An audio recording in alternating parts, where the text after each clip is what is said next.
Hi, this is Isabella-Pallini and Victoria Yuste's Slidecast, and we're going to answer every question made to the class in the Edmodo group. So let's go with the first one. How are speech act theory, politeness theory, conversational analysis, and cooperative principle related? So to answer this question, we're going to explain briefly each one of the theories.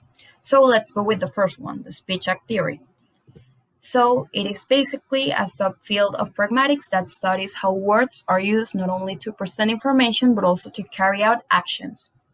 So if, for example, I'm in a room with my mom and I say, I'm very hungry. Yes, I'm presenting information, I'm stating the fact that I'm hungry, but I might be also carrying out the actions of requesting or complaining if I think maybe she could give me like the solution. Then let's go with the politeness theory by Brown and Levinson. So basically, it means that we all have like a positive face. That's how we want to be perceived by the others. And we also have a negative face. That's like how we would act if we didn't want to be perceived this way. And there are like other concepts we already saw in class, like losing face, saving, maintaining, or restoring face. Then the conversational analysis, that basically is the study of talk produced in the course of ordinary human interactions. This means that it's not like interactions or conversations that have been like altered or intervened by the person that's trying to study them, but they happen naturally, like maybe the conversation you have with your family when you just like woke up, for example. Then the cooperative principle, that's kind of inside conversational analysis. It states that in order for a conversation to be useful, meaningful, and like relevant, the participants have to cooperate with each other by individually, by themselves, trying to be clear, informative, and relevant with what they are saying. So, how are they related? They are related as they are very rooted and depend on intention and interpretation. For example, with the previous example I gave you with my mom, maybe I had like the intention of making a request for her like to go make dinner, for example, but maybe he interpreted as like, yeah, you're giving me like that fact, and like she doesn't caught that like double intention to say it somehow. So even though the intention is there, the misinterpretation causes the theory like to fall off. Then there's the politeness theory. Maybe my intention is to be very polite to someone when I encounter them in the street and I ask them, can you tell me where the bank is? But maybe their interpretation is that I'm being actually rude because they of course know where the bank is, and I'm like threatening their face by making it seem like they wouldn't know where the bank is.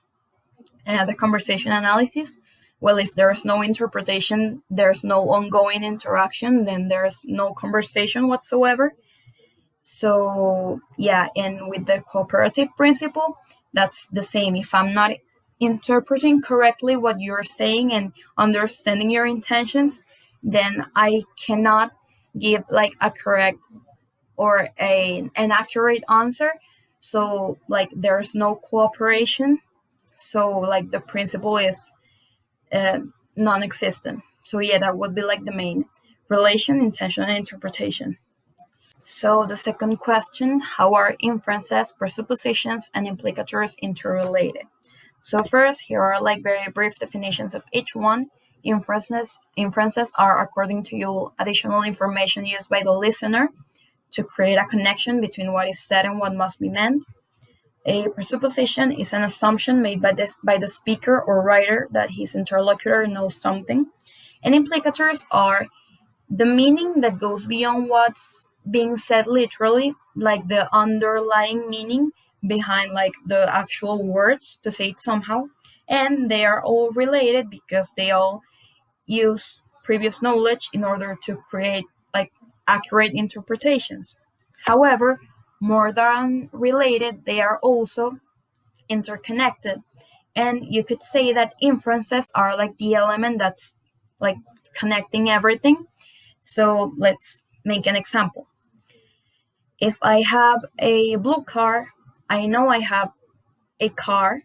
And if I say to someone, for example, the blue in your eyes is like very close to the blue of my car, I'm like making the assumption and like the presupposition that the other person knows that I have a car.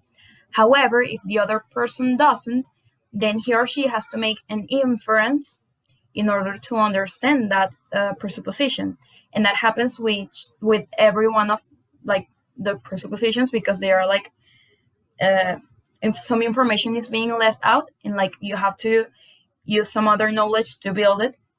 And with the implicators happens the same thing. Like there's this that's not being said like explicitly, so you have to kind of build the real meaning through making inferences.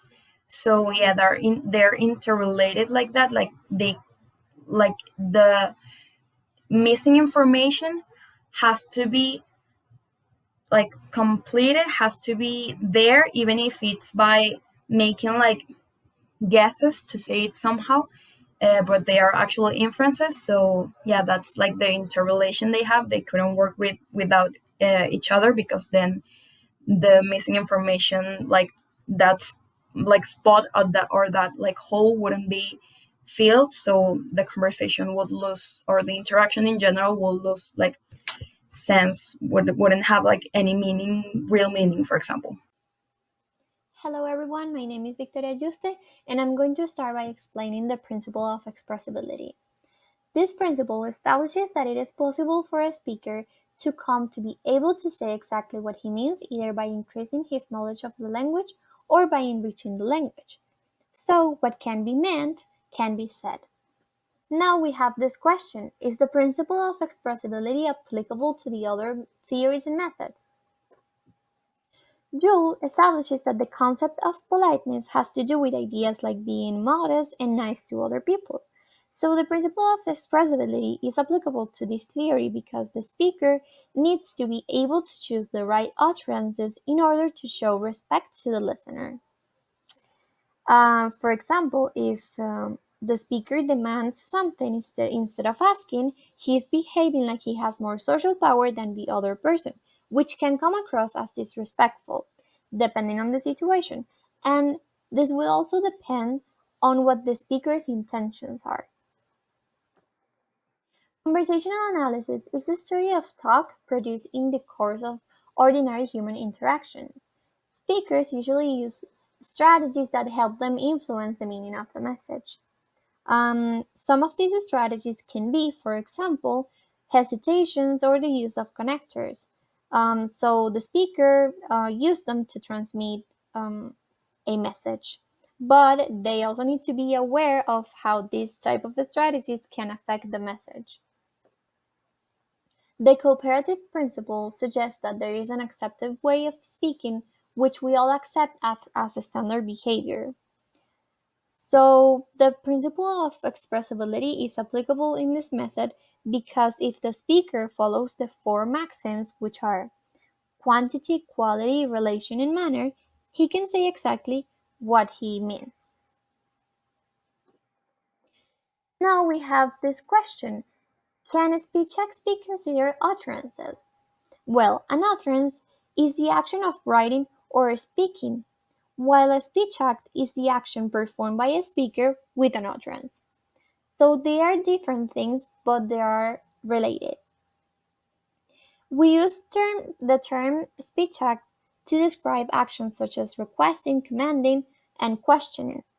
So, for example, if a person says sorry, he's doing the speech act of apologizing. However, this word is an utterance that can be used in many other circumstances and can be considered a different action. Now we have this question that says, how does the notion of context differ in each theory and method? In speech act theory, context is seen as a combination of culture and background knowledge. So, for example, a knowledge of social obligations, institutions, and identities.